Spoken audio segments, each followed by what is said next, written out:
大家好，今日咧我就嚟到尖沙咀元芳嘅天天海南雞飯，呢一度咧係好出名嘅喎，集合咗4間新加坡米芝蓮嘅推介美食店㗎。呢度嘅環境咧非常之舒服啦，而且咧仲好特別嘅裝修添，加上咧呢個昏暗嘅燈光咧，我覺得都幾有情調㗎。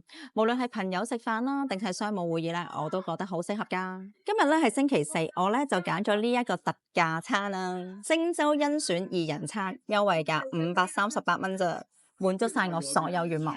前菜咧我揀咗新加坡檸檬鳳爪，小食海南沙律、火焰石燒豬頸肉、天天海南雞、平燒雞，仲有雞油飯2碗，蒜香西蘭花苗，仲有飲品咧就揀咗豆花美祿同豆花奶茶，而國際知名嘅天天海南雞飯啊，可以雙拼添啊！一次過咧就滿足晒我2個願望啦。我咧就特別中意咧點呢一個咧甜豉油食嘅，食咁好食嘅海南雞咧，一定咧要配埋佢嘅油雞飯，呢一個咧真係必試嘅。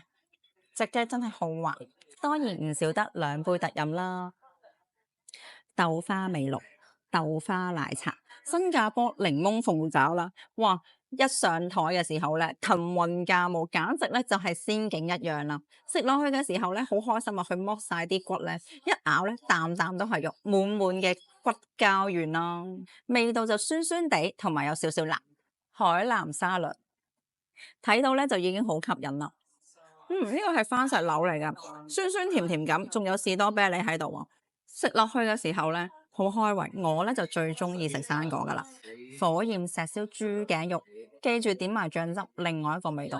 而且咧，佢燒得嚟咧好香口，蒜香西蘭花苗咧好新鮮啊啲菜，而且咧咬落去咧好爽啊，佢煮得啱啱好喎，仲有好香嘅蒜香味道。喺香港啦，都能夠享受到呢一份啦新加坡嘅滋味，而且咧仲係性價比高、高質素啊！有興趣嘅朋友咧，快啲嚟食啦！下次見。